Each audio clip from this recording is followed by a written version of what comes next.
Olá, pessoal, tudo bem com vocês? Vamos para mais uma semana de aula, já nos encaminhando para o encerramento do nosso semestre, né? Hoje nós vamos encerrar a unidade 3.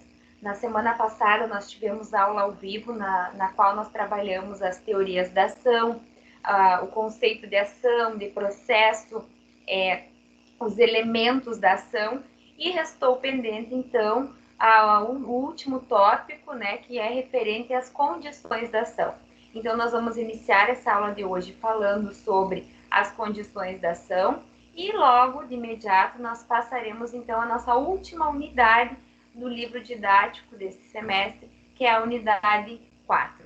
Então, eu vou compartilhar com vocês o slide da nossa última aula, e aí então nós vamos passar a falar no primeiro momento sobre as condições da ação.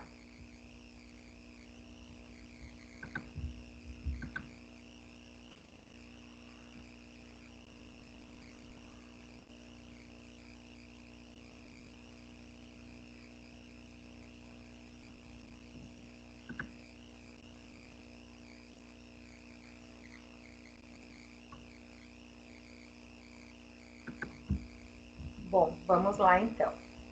Nós falamos então sobre as teorias da ação, elementos da ação. Num primeiro momento realizamos a revisão da aula da seção 3.2, né? Aliás, da seção 3.3. Falamos sobre jurisdição, processo, ação, conceito de processo, conceito de ação. Tudo isso nós trabalhamos na aula ao vivo e o vídeo está gravado, né? Consta na plataforma de vocês. Falamos sobre as teorias da ação, vimos que o Brasil adotou a teoria eclética. Falamos sobre os elementos da ação, que são as partes, a causa de pedir e o pedido. Vimos o porquê que eles são importantes. Falamos também do momento em que devem estar presentes os elementos da ação, e nós vimos que este momento é a petição inicial, seja no processo civil, seja no processo crime. Esses elementos eles devem estar presentes no início de um processo, né, no pedido inicial, na denúncia, enfim, na queixa-crime. E paramos aqui, nas condições da ação, né? Então, nós vimos que o Brasil, por ter adotado a teoria eclética, ele diz que pode ser ingressada com demandas judiciais, enfim, de forma livre, desde que sejam observados determinados requisitos para tanto, né? Um desses requisitos são os elementos da ação, ou seja, para que haja o ingresso de uma ação judicial, nós temos que ter as partes, a causa de pedir e o pedido, né? E outro elemento é que, para que haja o ingresso de uma ação judicial, nós devemos ter presentes as condições da ação. O antigo Código de Processo Civil, que era o Código de 1973, ele nos trazia 3 condições da ação. Ele dizia que eram condições da ação a legitimidade das partes, o interesse processual e a possibilidade jurídica do pedido. Tá? Então, o que ele dizia aqui? Para que houvesse o ingresso de uma ação judicial, essas 3 condições elas tinham que estar presentes: legitimidade das partes para a causa, interesse processual e possibilidade jurídica do pedido. Se algum desses elementos não estivessem presentes numa determinada ação judicial, ocorreria a extinção daquele processo sem resolução de mérito, ou seja, porque não houve a comprovação de uma das condições para o ingresso de uma ação judicial, o juiz ele não tem a possibilidade de adentrar ao mérito da questão. O juiz ele não tem a possibilidade de analisar os fatos de um processo e dizer se procede ou não procede o pedido da parte, tá? Então, o CPC de 73, ele nos trazia 3 condições da ação: legitimidade, interesse processual e possibilidade jurídica do pedido. O Código Civil, Código de Processo Civil de 2015, ele nos trouxe uma inovação nesse sentido. Ele nos diz que a possibilidade jurídica do pedido, ela não se trata de uma condição da ação, ela se trata de algo relacionado ao mérito, e que vai gerar uma análise do pedido e o juiz vai verificar, analisando o caso concreto, a questão do pedido ser possível ou não está relacionada ao mérito, vai julgar numa procedência, vai gerar a procedência de um pedido ou a improcedência desse pedido, tá? Então, com o advento do Código de Processo Civil de 2015, nós passamos a ter duas condições da ação, que é a legitimidade para a causa e o interesse processual. O que eu alerto vocês quanto a isso? Como ainda é uma questão muito recente, porque o nosso Código de Processo Civil é de 2015 e entrou em vigor em 2016, vocês podem se deparar com questões de concurso, por exemplo, que nos traga a seguinte situação. Dentre as condições da ação, podemos citar legitimidade, interesse processual e a possibilidade jurídica do pedido. Quando nós falamos em direito processual civil, quando nós falamos em teoria geral do processo, hoje não mais nós temos essa situação. Nós temos duas condições da ação, que é a legitimidade para a causa e o interesse processual, tá? Então, são as duas situações que devem estar presentes quando do ingresso de uma ação judicial, sob pena de não ser analisado o mérito da questão, sob pena de não ser analisados os fatos apresentados, a causa de pedir apresentada e não acontecer o julgamento do mérito e se extinguir o feito sem análise da questão de fundo, né, da questão do mérito do objeto em si. Agora, então, nós vamos passar a ver um pouquinho sobre o que é cada uma dessas condições da ação. No primeiro momento, nós temos a disposição geral do nosso Código de Processo Civil, que nos traz no artigo 17. Para postular em juízo, é necessário ter interesse e legitimidade. Então, vocês podem tomar nota aí que o Código de Processo Civil, ao dispor no artigo 17, que para se postular em juízo é necessário ter interesse e legitimidade, ele nos traz as condições da ação. Então, é pertinente que ao lado do artigo vocês anotem requisitos para condições da ação ou condições da ação, tá? O artigo 17 nos traz essa situação. Legitimidade. O que é legitimidade? Está ligada diretamente à titularidade do direito material, legitimidade ordinária, ou da possibilidade autorizada por lei do exercício por pessoas que não possuem essa titularidade, legitimidade extraordinária. Então, quando nós falamos em legitimidade, ser parte legítima para postular ou para ser requerido num processo judicial, nós podemos dizer que essa legitimidade ela pode ser ordinária ou extraordinária, tá? Legitimidade ordinária. O titular do direito material é o mesmo titular do meio de ação a ser utilizado para a tutela. Ou seja, o João deve para a Maria ingressa com uma ação para cobrar o João desse valor que é devido. Quem é o titular do direito material nesse caso? Quem tem direito de receber um valor? É a Maria. E ela, então, por ser titular desse direito, ela é a titular da ação e ingressa com o processo judicial postulando, reivindicando por esse direito que ela possui. Então, é legitimidade ordinária, o que ordinariamente acontece, tá? Eu ressalto quanto a isso a redação do artigo 18 do nosso Código de Processo Civil. Ninguém poderá pleitear direito alheio em nome próprio, salvo quando autorizado pelo ordenamento jurídico. Por exemplo, o João deve para a Maria e a filha da Maria, incomodada com essa situação, resolve ingressar com uma ação judicial contra o João para cobrar esse valor que ele deve para a Maria.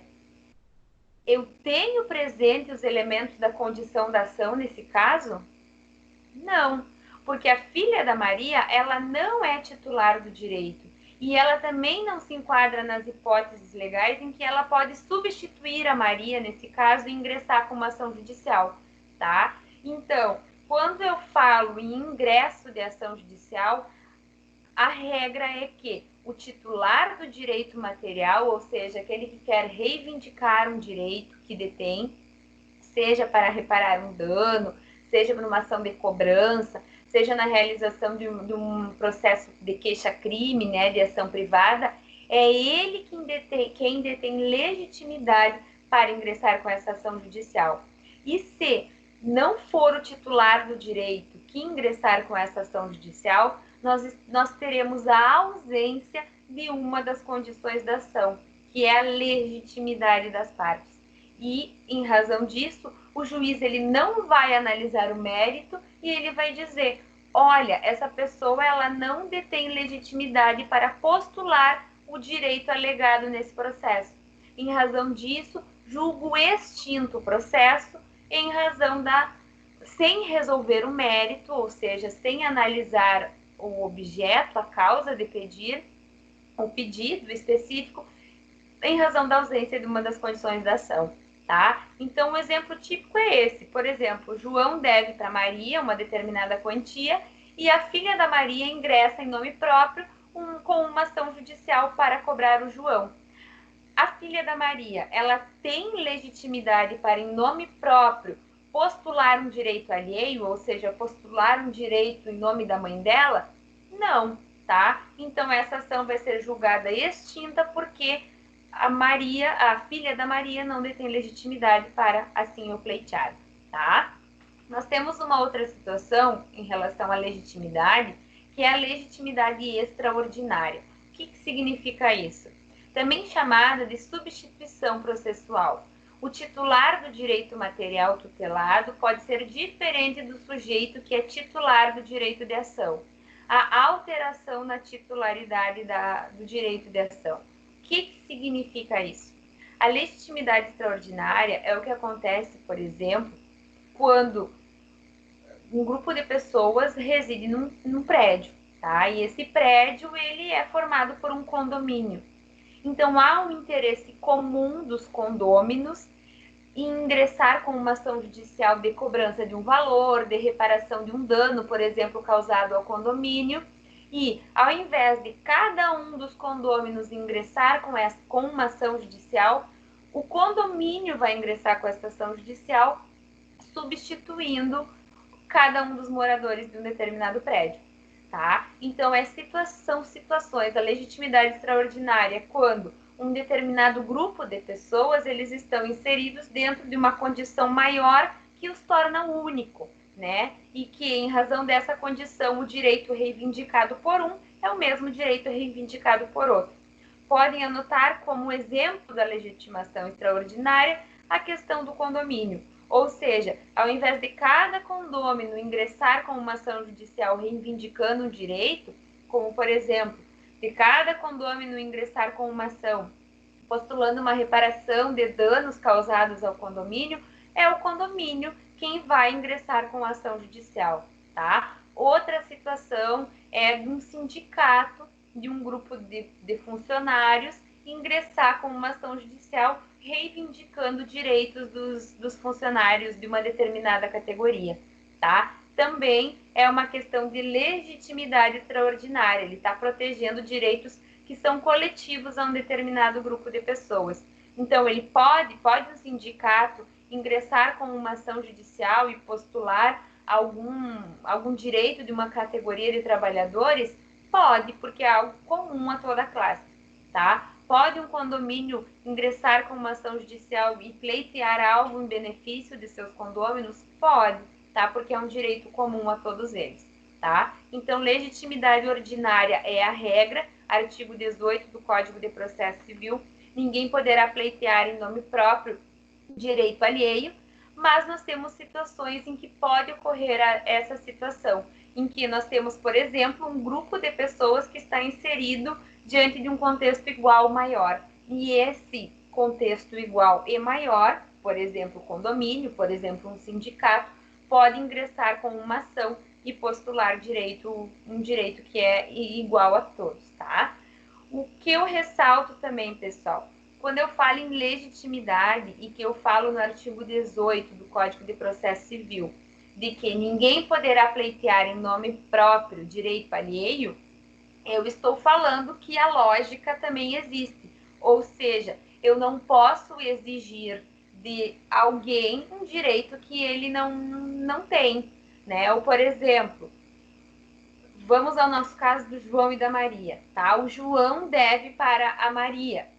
E a Maria sabe que o João não tem dinheiro para pagar a dívida, mas ela sabe que o filho do João tem. Então a Maria entra com uma ação dizendo: olha, filho do João, o teu pai deve para mim, ele não tem dinheiro, eu sei que tu tem, tu vai me pagar o valor que teu pai postula. Não, né? Ele também não detém legitimidade. Então, a lógica é o contrário. Quem está postulando tem que ter legitimidade e aquele em razão de quem está sendo postulado, está sendo requerido alguma coisa, também tem que ter legitimidade, né? Ou, por exemplo, ingressa com uma ação contra porque uma determinada empresa inscreveu o nome nos órgãos de restrição ao crédito e coloca no polo passivo essa empresa e coloca outra, a empresa, por exemplo, coloca a empresa que escreveu e coloca o órgão, né, o SPC, o Serasa no polo passivo também. Será que nesse caso o Serasa, o SPC, enfim, esses órgãos, né, de cadastros, ele é legítimo para estar ali? Foi ele quem praticou o ato da inscrição que está sendo contestado? Teríamos que ver o caso concreto, mas, via de regra, não. Ele só é mandado, né? Foi uma empresa, mandou que fosse escrito, ele só escreveu a mando da empresa. Então, também é uma situação em que, num processo judicial, ele talvez não teria legitimidade. Outra situação ainda sobre a legitimidade é que nós temos que ter em mente que legitimidade para a causa é diferente da legitimidade para o processo. E aí, né, legitimidade ad causam e ad processo. Falando nisso, nós temos que relembrar o que nós vimos no ano passado, que nós falamos de capacidade processual, de capacidade civil, né, de capacidade postulatória. Ou seja, capacidade para uma causa, todo mundo tem, porque a partir do nascimento, todo mundo passa a ser titular de direitos, ou seja, passa a ter capacidade civil, personalidade civil, passa a poder exigir direitos e contrair deveres e obrigações, né? E a partir do momento que uma pessoa passa a ter a prerrogativa de exercer direitos e contrair deveres, ela pode reivindicar que sejam cumpridos esses direitos e sejam cumpridos esses deveres. Então, todas as pessoas podem ter legitimidade para a causa. Agora, nem todas podem estar sozinhas no processo. Primeiro, para ingressar num processo judicial, eu tenho que estar representado por um advogado, via de regra, tá? E segundo, uma criança de 5 anos, ela tem legitimidade para a causa? Tem, porque ela nasceu, ela detém capacidade civil, ela pode exercer direitos e contrair obrigações. Agora, ela tem capacidade de por si só ingressar num processo? Não, porque ela é absolutamente incapaz. Né? Então, ela não tem legitimidade processual e, para isso, ela vai ter que ser representada por seus pais ou tutores. Tá? Então, cuidem. Legitimidade para a causa, todos nós temos, a partir do nascimento, temos a capacidade civil, podemos exercer direitos e contrair obrigações. Inclusive, quando nós falamos nisso, nós vimos ano passado que o próprio nascituro tem, claro que nesse caso ele vai ser representado vai ser a mãe, né, que vai postular. Mas, enfim, nasceu e adquiriu capacidade civil, pode contrair direitos, exercer direitos e contrair obrigações e pode exigir isso por meio de uma ação judicial.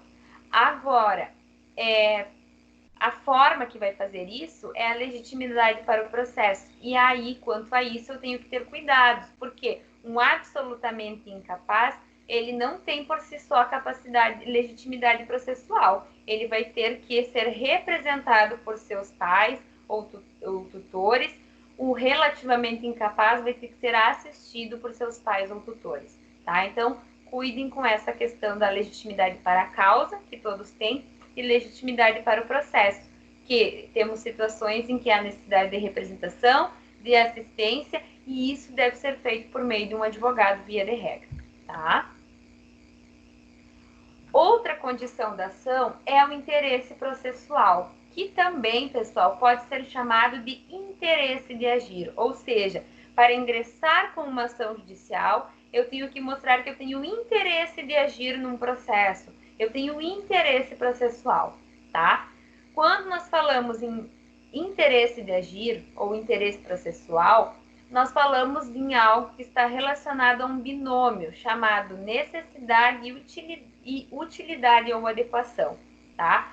Se não for verificada a presença do interesse de agir, interesse processual, eu tenho a ausência de uma das condições da ação e o processo é extinto sem se adentrar no mérito, tá? Interesse processual relacionado ao binômio necessidade, utilidade ou adequação, decorre da necessidade gerada pela resistência da parte demandada. A atividade jurisdicional deve ser útil e adequada para solucionar um conflito. O que tudo isso significa? Lembram lá nas nossas primeiras aulas que nós falamos que um processo judicial ele é instaurado e a finalidade dele é solucionar um conflito. Surge um processo judicial, exceto nos casos de jurisdição voluntária, estamos falando de jurisdição contenciosa, quando nós temos uma lide. O que é a lide? É a pretensão resistida. Ou seja, uma pessoa detém um direito, ela vai buscar exercer esse direito e é impedida por alguém, tá? O que isso significa? Para que haja o ingresso de uma ação judicial e para que reste configurada esta condição da ação, que é o interesse de agir, há a necessidade de se demonstrar que uma pessoa tem um direito, que ela tentou reivindicar esse direito, mas ela foi barrada, porque ela encontrou uma resistência e por isso ela não conseguiu exercer esse direito, reivindicar um direito que ela possui. E em face dessa resistência, surgiu uma lide e houve a necessidade de resolver a questão por meio de uma ação judicial.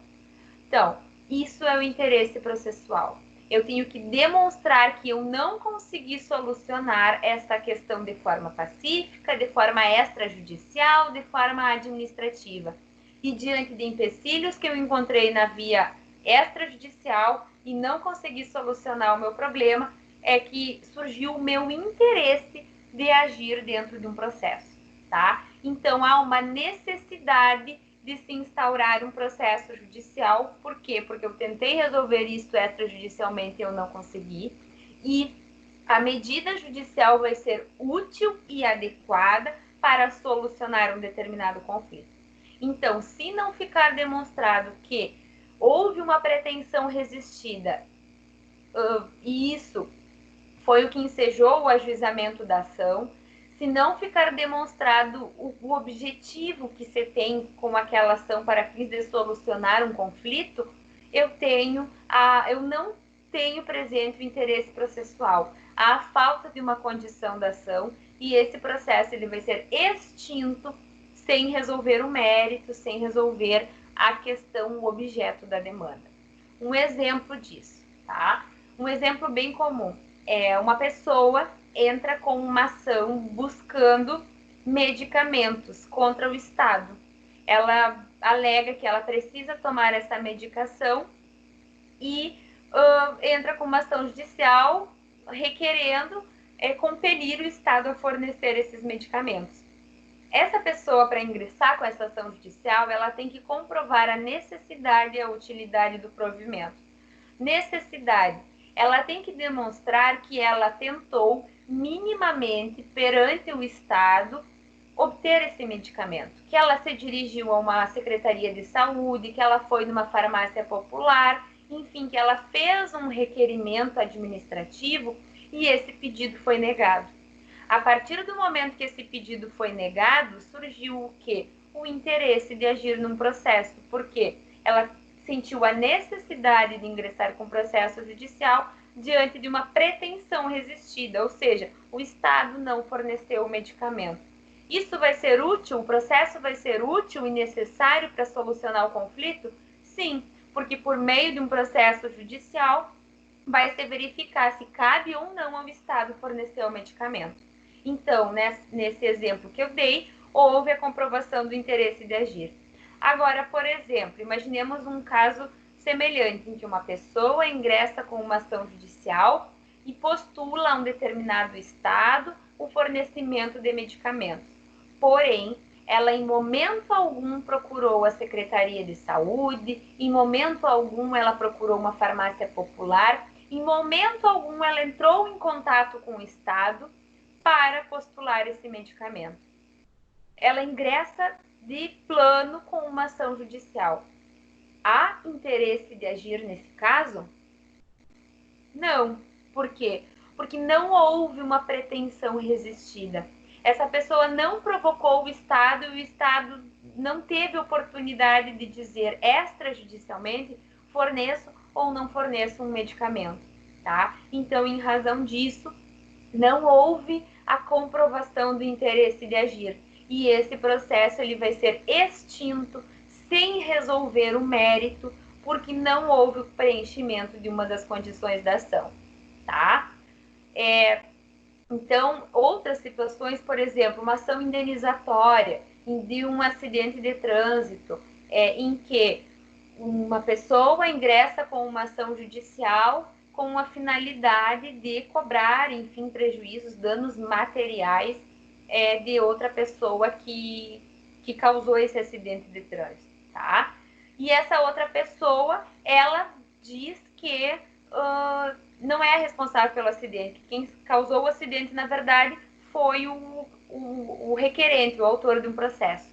Existe uma divergência, sim, porque essa pessoa ela tem que comprovar minimamente que houve o fato, né, por óbvio, e que houve uma tentativa de resolução da questão.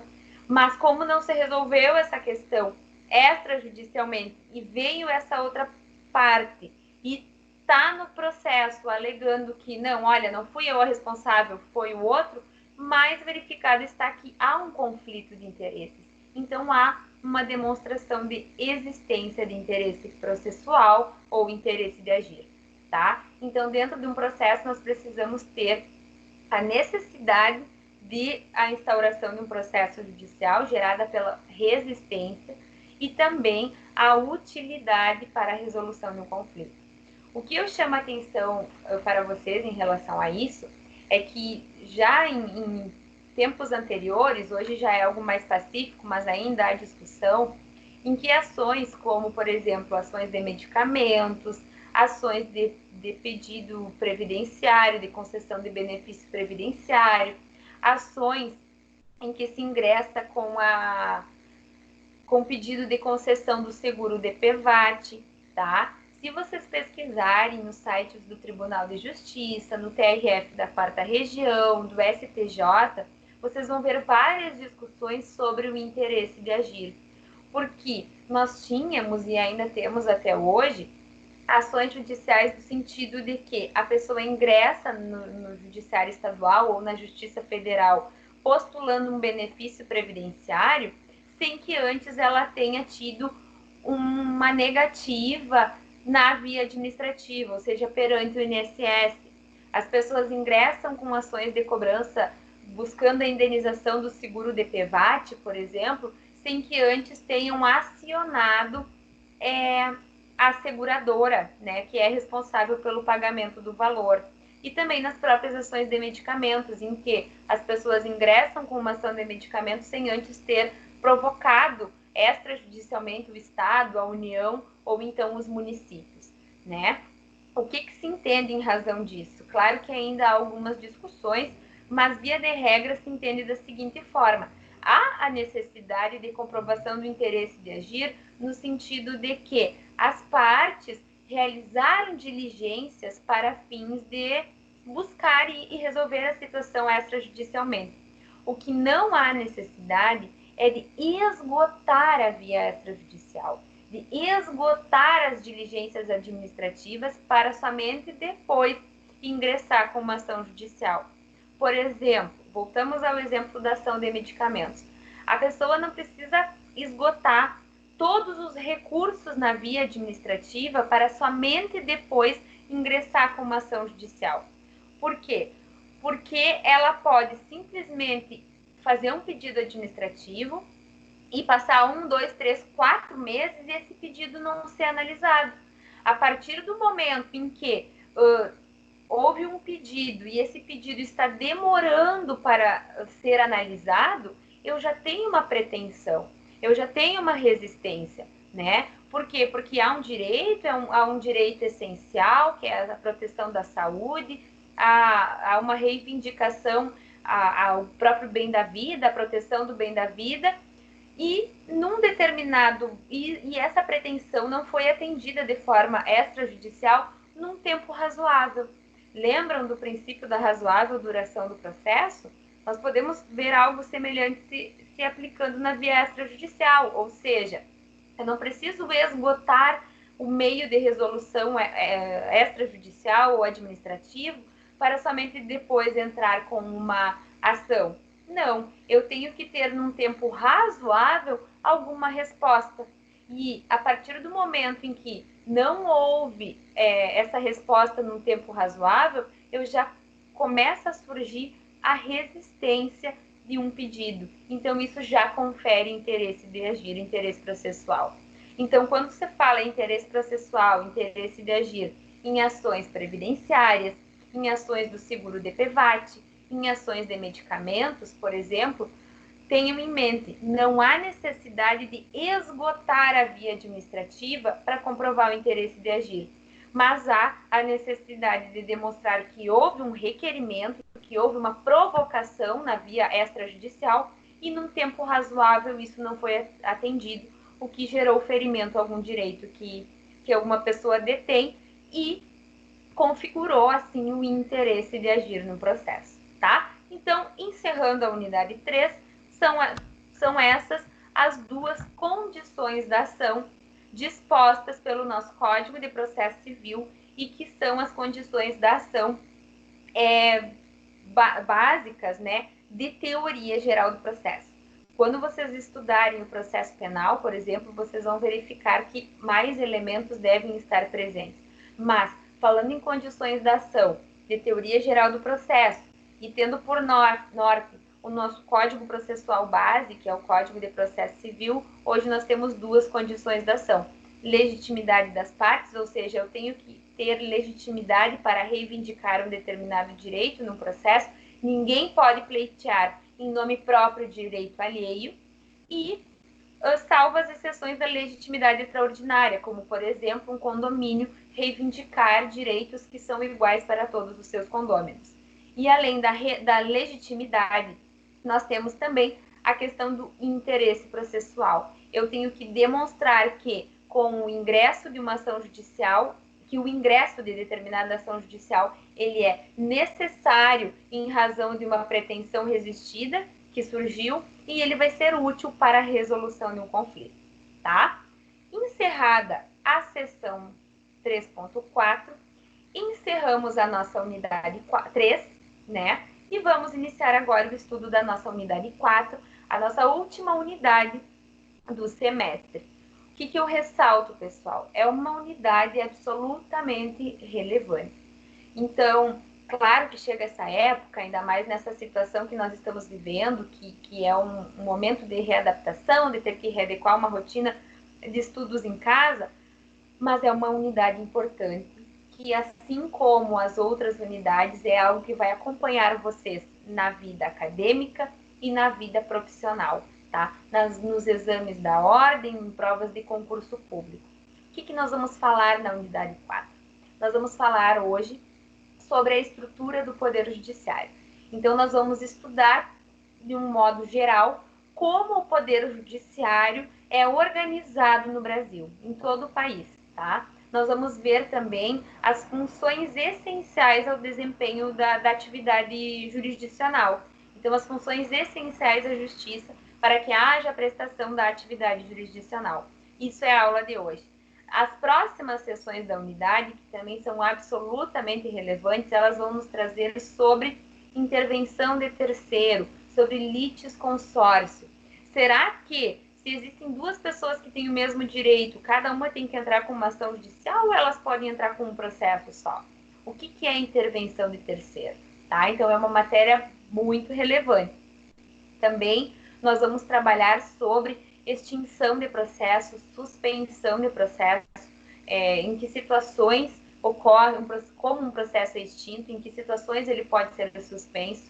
E também nós vamos falar sobre tutelas de urgência, tutelas de evidência, o que vocês conhecem, talvez de uma forma mais popular, como liminares, né? O que é um pedido urgente, o que é um pedido liminar no processo. Então, isso é muito importante e eu peço que vocês deem uma atenção a essa unidade 4, que é o final do nosso semestre, mas nem por isso ela tem que ser deixada de lado, né? Muito pelo contrário, ela é absolutamente relevante, vai acompanhar vocês pela vida jurídica e, mais do que isso, pela vida profissional de vocês e vai facilitar o estudo na sequência, nos próximos anos, do processo civil, do processo penal, do processo de trabalho, tá bem? Vamos lá, então, para a nossa unidade 4.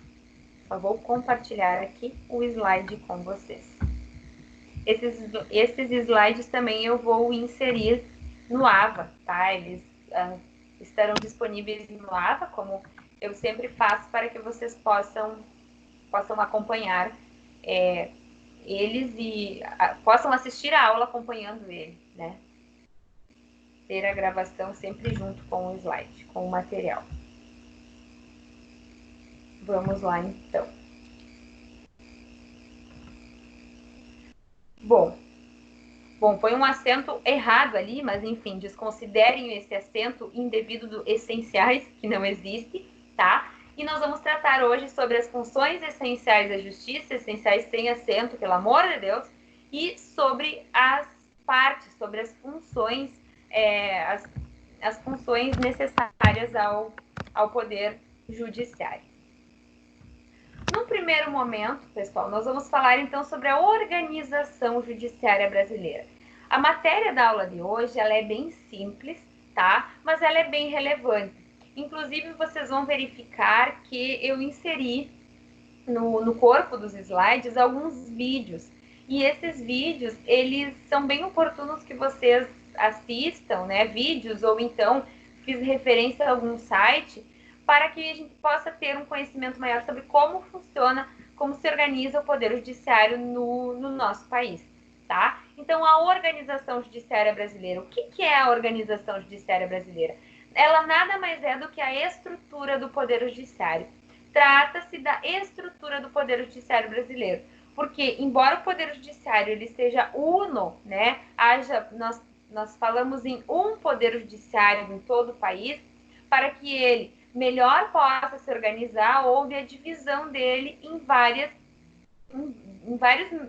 órgãos, né? Nós temos justiça comum, justiça especializada, de primeiro grau, de segundo grau. Então, o que nós vamos ver que é a organização judiciária brasileira é a estruturação do Poder Judiciário realizada por meio da Constituição Federal e de legislação esparsa para fins de viabilizar a efetiva prestação da atividade jurisdicional, tá? Trouxe aqui uma citação do livro de vocês que nos diz o seguinte: segundo Luiz Rodrigues Vanbieri e Eduardo Talamini, são denominadas normas de organização judiciária aquelas que regulam o funcionamento da estrutura do Poder Judiciário, mediante a definição de seus órgãos singulares ou colegiados com suas respectivas funções e por meio do regramento de seus serviços auxiliares, tá? Então, é um conceito, uma definição a respeito do que é a organização judiciária brasileira. O Poder Judiciário é o único, mas para fins de prestar a efetiva atividade jurisdicional, ele se estruturou de forma a definir órgãos singulares, órgãos colegiados, justiça de primeiro grau, justiça de segundo grau, justiça especializada, justiça comum. O que nós vamos trabalhar hoje, né, na sequência.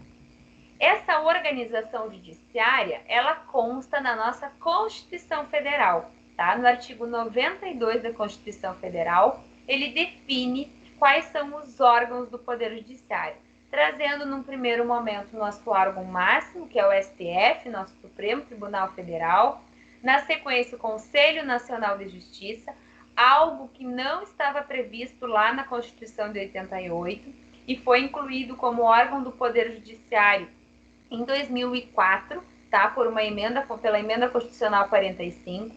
Também nós temos o STJ, o Tribunal Superior do Trabalho, que também foi incluído depois, agora mais recentemente ainda, né, pela emenda de 92 de 2016, e ainda seguem como órgãos do Poder Judiciário os tribunais regionais federais e juízes federais, tribunais e juízes do trabalho, tribunais e juízes eleitorais, tribunais e juízes militares e tribunais e juízes dos estados e do Distrito Federal e território, tá? Então, hoje, o Poder Judiciário do Brasil, né, o nosso Poder Judiciário brasileiro é dividido conforme consta, é estruturado conforme dispõe o artigo 92 da Constituição.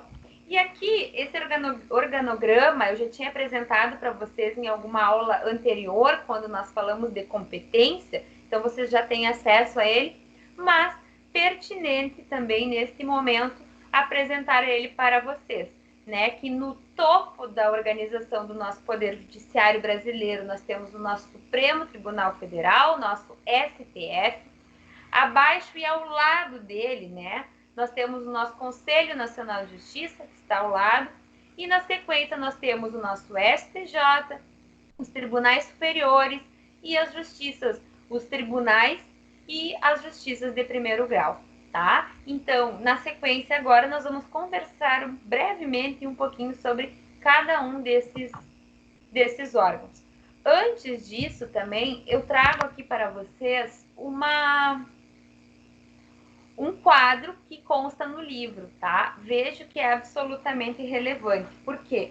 Porque ele traz definições, ele traz conceitos, palavras, enfim, termos que são relevantes para que haja a compreensão da estrutura do poder judiciário. Então, ele traz termos associados ao funcionamento, à organização do poder judiciário, tá? Justiça, região, seção judiciária, comarca, vara e a Câmara. Deixa eu só verificar o que é, porque aqui o programa me impede de ver qual é o último aqui. Só um minutinho.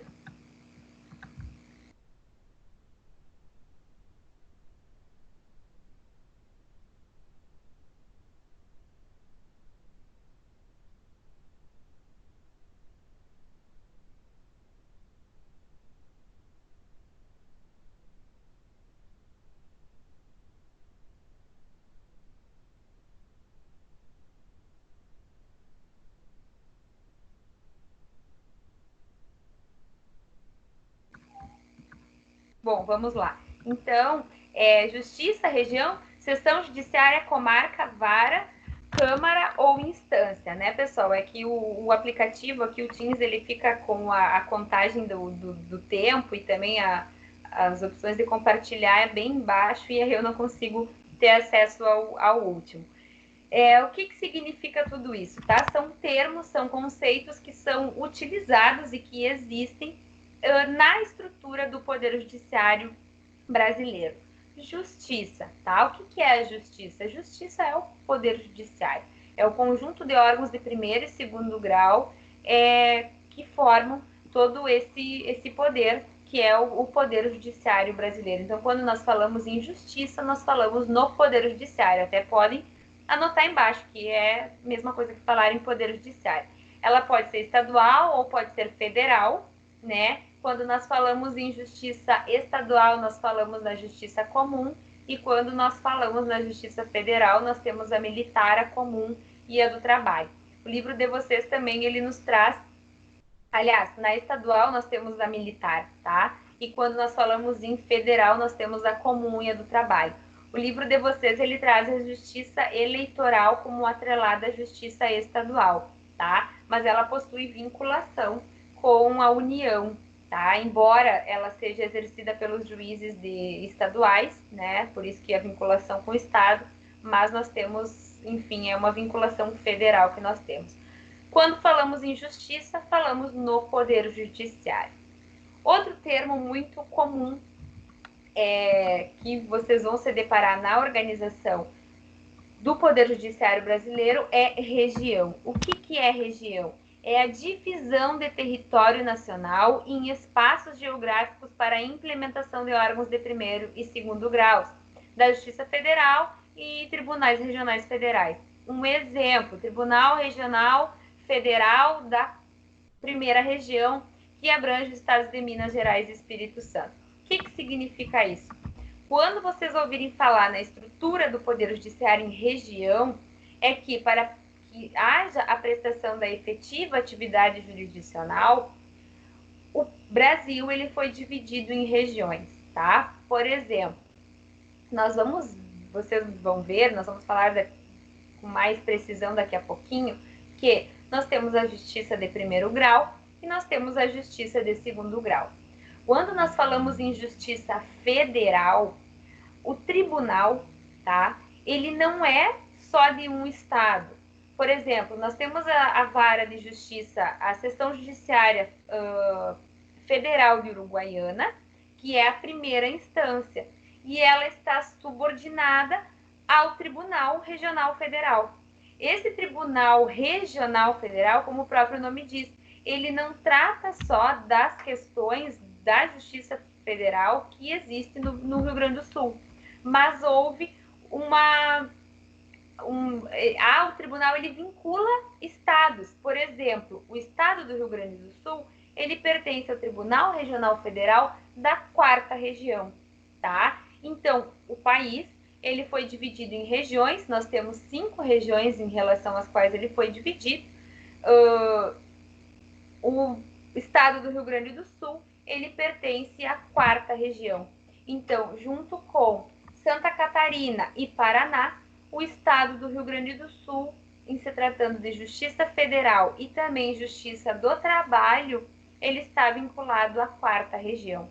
Então, uma decisão proferida por um juiz federal aqui em Uruguaiana e a parte não concorda com o pedido e recorre, esse recurso é encaminhado ao TRF da quarta região, que é um tribunal que abrange Santa Catarina, Rio Grande do Sul e Paraná. Uma decisão proferida pelo juiz do trabalho aqui em Uruguaiana, com quem a parte não concorda e recorre, é submetida à apreciação do Tribunal Regional do Trabalho da quarta região, que abrange Rio Grande do Sul, Santa Catarina e Paraná. E como vocês podem verificar no exemplo de vocês, Tribunal Regional Federal da primeira região, que abrange estados de Minas Gerais e Espírito Santo. Então, o Brasil ele foi dividido geograficamente em regiões para fins de melhor prestar atividade jurisdicional, tá? E a Justiça Federal do Rio Grande do Sul aqui, Justiça de primeiro grau, está subordinada ao Tribunal Regional Federal da quarta região. Seção judiciária. O que é a seção judiciária? Parcela de uma determinada região da Justiça Federal. Refere-se aos Estados-membros e ao Distrito Federal. O que significa isso? Nós vimos que a Justiça Federal em relação ao Rio Grande do Sul está subordinada ao Tribunal Regional Federal da quarta região. O Tribunal Regional Federal da quarta região abrange Rio Grande do Sul, Santa Catarina e Paraná. E é formado, então, pelas seções judiciárias do Rio Grande do Sul, pela seção judiciária de Santa Catarina e pela seção judiciária do Paraná. As 3 seções formam uma região, tá? Então, seção judiciária é o próprio estado. Seção judiciária do estado do Rio Grande do Sul. Na sequência, nós temos a comarca, tá? Uma das unidades jurisdicionais do território dos Estados-membros, objetivando administrar a justiça. Nem todas as cidades do nosso estado são sedes de comarca, né? Nós temos cidades que não têm fóruns, por exemplo, não tem sede da Justiça Federal. Então, elas integram a comarca de uma outra cidade. Por exemplo, Uruguaiana é sede de uma comarca. Então, temos a comarca de Uruguaiana. Porém, a cidade de Barra do Quaraí, ela não é sede de comarca. E ela integra a comarca de Uruguaiana. todos os processos que a população do município da Barra do Quaraí resolver ingressar, né, ações judiciais que envolvam pessoas que residem na Barra do Quaraí, deverão ser ingressadas aqui no município de Uruguaiana, que é a sede da comarca, tá? Então, a comarca é isso, é uma das unidades jurisdicionais que é dividida pelo Tribunal de Justiça, mediante sua organização, observando, claro, limites, né? Barra do Quaraí é cidade que vizinha de Uruguaiana, né? Então, se observa essa estrutura e, então, há essa divisão para fins de melhor prestação da unidade jurisdicional. Então, Uruguaiana é a sede da comarca e na comarca de Uruguaiana faz parte a cidade de Barra do Quaraí. Um outro exemplo, a minha terra natal, Santa Rosa.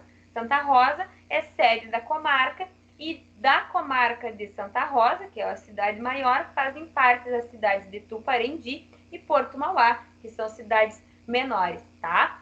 Para fins de verificação da comarca, porque pode ser que, se algum de vocês optar por exercer advocacia, surja uma situação que vocês vão ter que ingressar com uma ação numa cidade que vocês não conhecem, numa cidade que vocês nunca ouviram falar, tá? E aí, como é que vai saber se aquela cidade é uma comarca, é sede de comarca, né? Ou de que comarca ela faz parte?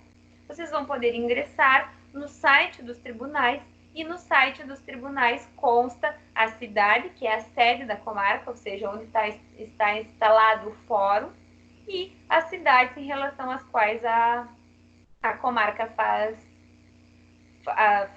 que integram a comarca, tá? Do estado do Rio Grande do Sul, do nosso Poder Judiciário Estadual, vocês podem acessar o site do Tribunal de Justiça do Estado e vocês vão verificar que existe um link comarca, tá? Enfim, na esquerda, assim, tem um ícone comarca. Nesse ícone vocês clicam e vocês podem escolher a cidade e verificar que cidades integram uma determinada comarca. Então, quando eu falo em comarca, eu falo de uma divisão de unidade jurisdicional para fins de administração da justiça e para fins da melhor prestação da atividade jurisdicional. Comarca de Uruguaiana, que é formada pelos municípios de Uruguaiana e Barra do Quaraí. Comarca de Santa Rosa, que é formada pelo município de Santa Rosa e municípios de Tuparendi e Porto Mauá. Tá? Um exemplo. Vara. O que são as varas, tá? Uma das unidades jurisdicionais descentralizadas de uma comarca. Pode ser dividida por matéria, dependendo da competência. Exemplo, primeira vara civil da comarca de Belo Horizonte. Então, a vara, ela é algo que está dentro da comarca e ela também é realizada para fins de melhor prestação da atividade jurisdicional. O número de varas que existem numa determinada comarca, isso vai depender de uma questão administrativa, de uma análise administrativa, no sentido de verificar qual é o número de processos que existem naquela comarca, qual é o número de habitantes que existem nessa comarca, enfim, todos esses critérios são verificados, tá? Então, por exemplo, utilizando-me do exemplo de Uruguaiana, que é a nossa cidade, tá? Pensando na justiça estadual. A comarca de Uruguaiana, da justiça estadual, é composta pelos municípios de Uruguaiana e de Barra do Quaraí. Atualmente, a comarca de Uruguaiana ela é dividida em 3 varas cíveis, dividida em uma vara de família e sucessões, uma vara do juizado da infância e da adolescência, uma vara do juizado especial civil, juizado especial criminal e juizado especial da fazenda, esses 3 são juntos, e 2 varas criminais, uma delas, e também a vara de execução criminal, tá? Então, considerando a população da cidade, a população da comarca, o número de processos que existem numa determinada comarca, há essa divisão administrativa de que, olha, para melhor prestar atividade jurisdicional, tal comarca possui 3 varas cíveis, tal comarca demanda a existência de 4 varas cíveis. Olha, nessa comarca há uma demanda grande de casos de família, de casos de ação de alimentos, ação de divórcio, então temos uma vara específica da família, tá? Se pegarmos cidades grandes como Porto Alegre, como Santa Maria, Pelotas, tá? Nós vamos verificar que existem várias dezenas, varas cíveis, né? Nós vamos verificar que existe juizado da fazenda, primeiro, segundo, terceiro. Nós vamos verificar que existem varas de falência, varas criminais, né? Vara de júri, vara da família, vara da infância, vara das sucessões. Então, são as divisões que ocorrem dentro da comarca por matéria, né? E em razão para fins de melhor prestação da atividade jurisdicional. Seguindo, outro termo que é bem relevante no direito, para fins de análise da organização do Poder Judiciário, são as câmaras. O que é a Câmara? Uma das unidades de desmembramento dos tribunais para a divisão dos trabalhos. Normalmente é desmembrada por matéria. Exemplo, segunda Câmara Civil do Tribunal de Justiça de Minas Gerais. Quando nós falamos em vara, tá? Nós atrelamos a ela a comarca, ou seja, a comarca de Uruguaiana é dividida em tantas varas cíveis, é dividida em tantas varas crimes, tá? Quando nós falamos em câmaras, nós falamos nos tribunais, ou seja, o Tribunal de Justiça do Estado do Rio Grande do Sul, ele possui tantas varas criminais, tantas varas cíveis. Segue a mesma estrutura da comarca e da vara, ou seja, para melhor prestar atividade jurisdicional, se há um recurso de uma determinada matéria, ele só vai poder ser direcionado a tais e tais câmaras cíveis, tá? Que é formada por um número X de desembargadores que eles irão analisar e têm competência para analisar essa matéria. Se há um processo crime, esse processo crime é destinado para a primeira, segunda, terceira, quarta vara, câmara crime, e as câmaras crimes detêm competência para analisar essa matéria. Claro que ainda dentro das câmaras, nos tribunais, temos aqui voltada a uma matéria X, outra matéria Y, por exemplo, a crime, né? Cuida da questão de homicídio, de tribunal de júri, outras cuidam da questão da Lei da Maria da Penha, de crimes de violência doméstica. Há essa divisão. Então, assim como a divisão numa comarca das varas, nos tribunais, Tribunal de Justiça dos Estados, Tribunal Regional Federal, né? E essa divisão em câmaras para fins de melhor prestação da atividade jurisdicional, e cada uma dessas câmaras detém competências em relação a uma determinada matéria. Ou seja, temos em Uruguaiana uma vara de família, temos no Tribunal de Justiça câmaras que tratam do direito de família, tá? E ainda, pessoal, outro termo que nos fala importante sobre a estruturação do Poder Judiciário são as instâncias. Indica o número de graus jurisdicionais, sendo, em regra, a segunda instância os tribunais, tá? Excetuam-se as causas julgadas de forma originária nos tribunais. Nós temos situações que até já conversamos, que compete de forma originária o julgamento pelo STF, pelo STJ. Nós vimos isso quando falamos de competência, tá? Mas, via de regra, nós temos o primeiro e o segundo grau de jurisdição. Primeiro grau de jurisdição é a justiça comum, é o fórum da comarca que eu vou ingressar com uma ação, é o local aonde eu vou apresentar uma ação. Ou seja, é no fórum da cidade de Porto Alegre que eu vou ingressar com uma ação, é no fórum da cidade de Uruguaiana, no fórum da cidade de Alegrete, que eu vou ingressar com uma ação judicial. Não concordei com a sentença que o juiz proferiu, eu recorro ao segundo grau. Aí eu recorro aos tribunais, tá? Então, primeiro grau, eu falo daqueles juízes que atuam nas comarcas, né? Seja federal ou seja estadual. E segundo grau, eu estou falando do grau recursal. Eu estou falando em tribunais. Eu estou falando no TJ, no TRF, no TRT, no STJ e no STF, tá? Em análise a essa tabelinha aqui, ó, o que consta na parte inferior da tela é o primeiro grau. Juízes dos estados e Distrito Federal, juízes federais do trabalho, juízes eleitorais, juízes militares. Da segunda tabelinha para a parte superior da nossa tela, eu tenho situações de segunda instância. Então, até se vocês quiserem anotar nessa tabela, na parte inferior é o primeiro grau. Quando começa a falar ali de tribunais, Tribunal Superior, Superior Tribunal e STF, é tudo segundo grau, tá? Então, primeiro grau e segundo grau. Ainda, pessoal, quanto a isso que eu ressalto, é uma situação seguinte.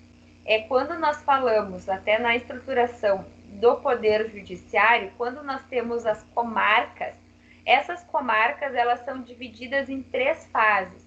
Nós temos as comarcas iniciais, as comarcas intermediárias e as comarcas de entrância final, que nós chamamos, tá?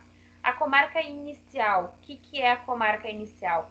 São aquelas comarcas menores, com uma população menor. Por exemplo, algo perto de nós aqui é a comarca de Itaqui. É uma cidade menor, tá? Então, nós temos em Itaqui o que nós chamamos de comarca de entrância inicial, tá?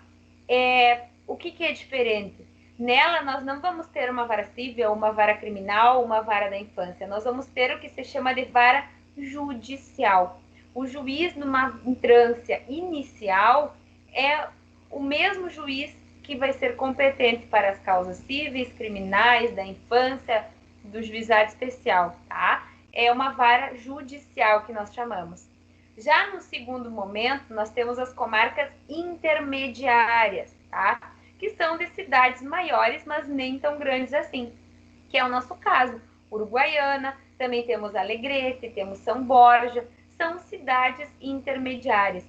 Então, nestas cidades, nós já temos uma divisão de varas cíveis, de varas criminais, porque o número de processos é maior, a população é maior. E acima das intermediárias, nós temos as comarcas de entrância final, que são comarcas maiores e necessitam a existência de um maior número de varas, né, com matérias mais especializadas para que haja efetiva prestação da atividade jurisdicional. Exemplo, Porto Alegre, Santa Maria, Caxias do Sul, tá? São cidades que de entrância final. Então, temos essa estruturação, comarca inicial, intermediária e, por fim, a final. Então, visto essa estruturação geral, vamos então agora conhecer um pouco dos componentes da estrutura do Poder Judiciário, tá? Iniciamos falando sobre o STF. O STF é o nosso órgão máximo do Poder Judiciário brasileiro e é aquele que nós chamamos de guardião guardião da Constituição Federal, tá? O STF, como todos sabem, ele tem a sua sede em Brasília, mas ele tem jurisdição sobre todo o território nacional. Então, podem até anotar isso, que a sede é em Brasília e a jurisdição dele é em todo o território nacional. É o nosso órgão máximo do Poder Judiciário, ele visa resguardar, ele visa proteger a nossa Constituição Federal. De forma prioritária, cabe ao STF dar a última palavra no que diz respeito à interpretação da Constituição. E a competência do STF ela é estabelecida pelo artigo 102 da nossa Constituição, tá? Então, todas as matérias em que há divergência sobre a interpretação da Constituição Federal, quando há uma questão de constitucionalidade envolvida, é o STF o órgão máximo que vai dar a última palavra dizendo que é constitucional ou não é constitucional, tá? E é lá que chegam várias questões de, por exemplo, em que se discute se uma lei estadual, se uma lei de um determinado município, ela é constitucional ou ela não é constitucional, tá? Nosso órgão máximo que ocupa a cúpula do Poder Judiciário brasileiro. Havendo entendimentos divergentes quanto à aplicação da Carta Magna brasileira, o Supremo Tribunal Federal poderá ser chamado para ser provocado a decidir, unificando, assim, posicionamentos existentes sobre a matéria. A gente já comentou algumas vezes em sala de aula, mas se vocês verificarem, por exemplo, no vademecum de vocês, na parte final, vocês vão ver várias súmulas do STF, súmulas do STJ. O que são isso? São matérias, ações que foram levadas às instâncias superiores e, em relação ao STF, matérias repetidas que foram levadas ao STF e que envolvem matéria que diz respeito à Constituição Federal, em razão da grandiosidade dessa matéria, enfim, de terem sido ingressadas várias ações judiciais sobre um determinado tema, o STF ele edita súmulas, ele edita entendimentos que passam a ser norteadores em todo o território nacional, tá? Inclusive, o juiz tem a possibilidade de decidir de plano, ou seja, sem intimar para a prova, sem a tramitação completa de um processo judicial, se alguém ingressa com uma ação e essa ação ela contraria uma súmula do STF, uma questão que já foi decidida e que não há mais o que se falar sobre isso, tá? Então, o STF, nosso órgão maior, nosso órgão que se encontra lá em cima do organograma, tá? Ele protege a Constituição e havendo divergências em relação à aplicação da Constituição e interpretação da norma constitucional, em último grau, é ele que decide e pode, inclusive o STF, editar súmulas, unificar a matéria em relação a um determinado assunto, tá? Oriento até que vocês verifiquem no vademecum e deem uma lida, assim, claro que em muitas disciplinas, com certeza, vocês vão aos poucos, né, até na nossa disciplina nós já falamos, olha a súmula tal, tá? São súmulas que vocês vão ver que é algo que já ficou pacificado no STF ou no STJ. Mas oriento que deem uma olhadinha no vademecum e vocês vão verificar várias súmulas, deem alguma olhada em algumas delas, tá? Até alerto que em concurso público é bastante cobrado. O que o STF decidiu em relação a isso? Então, é sempre importante nós termos as súmulas atualizadas. Outro órgão que faz parte da estrutura do Poder Judiciário é o nosso Conselho Nacional de Justiça, conhecido pela sigla CNJ. O que cabe ao CNJ? Ao CNJ cabe de forma prioritária o controle da atuação administrativa e financeira do Poder Judiciário e ainda do cumprimento dos deveres funcionais do Poder dos juízes. Não se trata de órgão com funções jurisdicionais, mas apenas e tão somente funções administrativas, tá? Pessoal, o CNJ, vocês devem ter visto no organograma que na parte superior nós temos o STF e para baixo nós temos os superiores tribunais, os tribunais e os juízes de primeiro grau, tá? Essa é a questão hierárquica. O CNJ, ele aparece ao lado, tá? Então, o que nós temos que ter em mente? O CNJ, ele não vai tratar de matéria jurisdicional. Ele não vai jurisdicionar. Ele não firma posicionamentos sobre questão de constitucionalidade, ele não firma posicionamentos e decide questões debatidas, ele não decide o mérito, ele não decide casos concretos, processuais que são levados ao Poder Judiciário. Ou seja, uma ação de cobrança de vocês ingressam no primeiro grau e aí não há satisfação quanto ao resultado de primeiro grau, recorre ao TJ, não concorda com o resultado do TJ, recorre ao STJ. A discussão do mérito, ou seja, se cabe ou não a cobrança, se existe ou não a cobrança, ela nunca vai parar no CNJ. Por quê? Porque ele não exerce função jurisdicional. Ele está relacionado ao exercício de funções administrativas, controla a atuação administrativa do Poder Judiciário. Tá? O que significa isso? Por exemplo, há pouco tempo se implementou no estado do Rio Grande do Sul o processo eletrônico. E há uma determinação do CNJ, houve uma determinação, uma estipulação de prazos do CNJ para que isso fosse implementado. Ou seja, o CNJ, preocupado em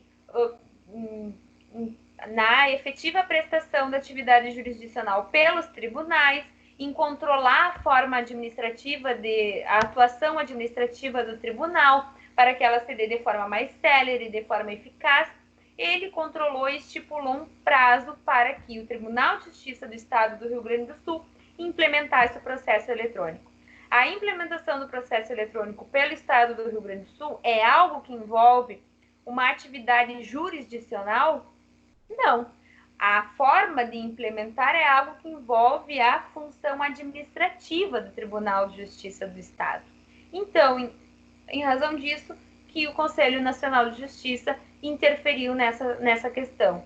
Outra situação, com a questão do cumprimento dos deveres funcionais dos juízes, o que os juízes de determinado estado estão exercendo o seu dever funcional em relação a tal matéria, o que está acontecendo com essa situação que não está sendo julgada de forma adequada num estado. Então, ele vai verificar o cumprimento dos deveres funcionais dos juízes. Outra questão, nesse período agora que nós estamos vivendo, da pandemia, né, do coronavírus, que afetou todo o país. Quem está editando normas de não emite nota de expediente, não pode intimar advogado de tal forma, não pode enviar, não pode haver cumprimento de determinadas medidas judiciais, não podem ocorrer audiências. Quem determina o que pode, o que não pode, prazos de suspensão nacional, prazos de retomada, é o CNJ, tá? Então, não é algo que diz respeito específico à função jurisdicional, mas ele se preocupa com a função administrativa. Como vai acontecer? Como os prazos serão suspensos em razão da pandemia do coronavírus? Como os fóruns do Brasil inteiro vão reabrir em razão da pandemia do coronavírus? Como vai ser implementado o processo eletrônico num determinado estado, tá? Essas questões de organização do Poder Judiciário Nacional, né, do nosso Poder Judiciário brasileiro, é o nosso CNJ que decide, tá? Outra questão aqui, nós temos o nosso STJ, tá? Superior Tribunal de Justiça. É o órgão máximo do Poder Judiciário no que diz respeito à interpretação de leis infraconstitucionais, ou seja, aquelas normas hierarquicamente inferiores à Constituição. Então, todas as normas que envolvem a Constituição Federal vai para o nosso órgão máximo do Poder Judiciário, nosso STF. Agora, quando é discussão de aplicação de lei infraconstitucional, o nosso órgão máximo de recurso é o nosso STJ, tá? Caberá a esse órgão, portanto, unificar o entendimento pátrio no que diz respeito à interpretação das leis infraconstitucionais, e a competência dele está estabelecida no artigo 104 da Constituição Federal. Só fazendo um parêntese, quanto à competência do STF, do STJ, vocês vão ter algo mais abrangente quando tratarem da matéria de recursos, tá? Quando vocês trabalharem recursos em processo civil, processo penal, vocês verão isso da competência. Vale a leitura, tá? Ressalto, deem uma lida na Constituição no que quando estipula a competência do STJ, tá? Um exemplo, num determinado estado do país, se verificou que houve um ingresso em massa de ações postulando indenização por dano moral em relação a uma determinada matéria, tá? E as pessoas recorrem da decisão proferida pelo juiz de primeiro grau, recorrem da decisão proferida pelo juiz de segundo grau, pelo Tribunal de Justiça, e essa discussão vai parar onde? No nosso STJ.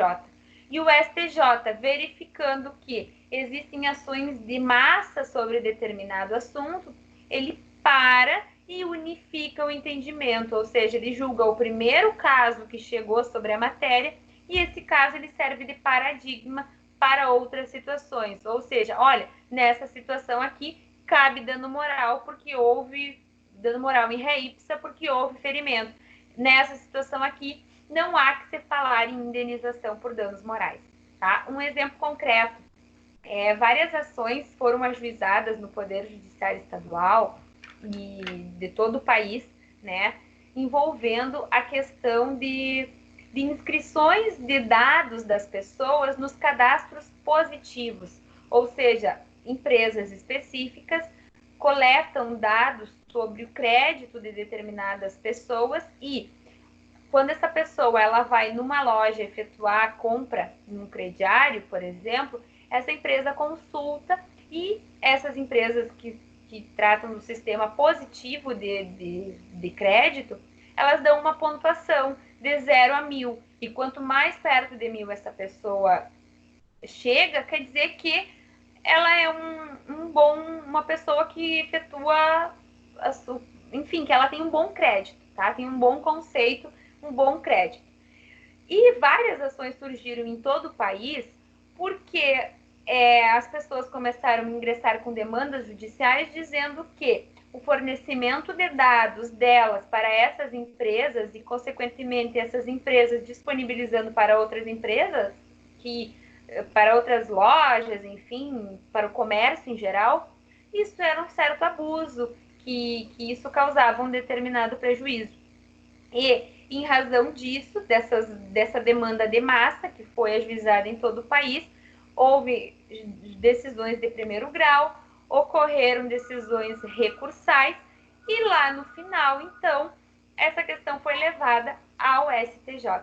E sendo levada ao STJ, ele viu a grandiosidade do tema e disse, não, vamos parar e analisar essa questão, e houve um entendimento geral vindo no nosso órgão superior, tá? Em relação ao STJ, vocês podem verificar lá no final do Vademecum também, algo que nós já comentamos, nós já vimos no decorrer do ano passado, desse ano em aula, súmulas, tá? Ou seja, ele firma entendimentos e gera súmulas de determinados assuntos e é aquilo ali que é a lei. Deve ser seguida aquela orientação do STJ. Justiça especializada, tá, pessoal? O que é a justiça especializada? Estrutura traçada para atender determinadas matérias específicas, as quais têm peculiaridades que foram levadas em consideração pelo Poder Constituinte no momento de estruturar o Poder Judiciário. Um exemplo, nossa Justiça do Trabalho. Você verificou que não bastar essas ações, demandariam uma análise mais acentuada, uma análise mais cuidadosa e deveria ter uma justiça especializada para tratar desta matéria que não poderia ser tratada na justiça comum. A Justiça do Trabalho. Outro exemplo, justiça eleitoral, tá? Também tem matérias específicas com regulamentações específicas, então houve a necessidade de se criar uma justiça especializada.